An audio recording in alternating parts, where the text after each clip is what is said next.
You ask Tiger to solve.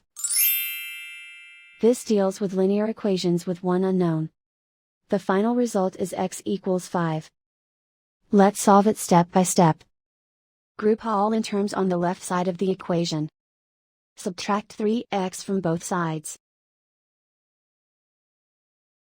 Group like terms. Simplify the arithmetic. Group like terms.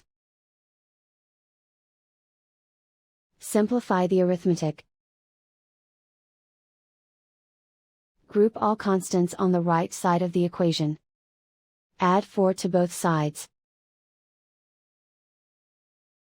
Simplify the arithmetic.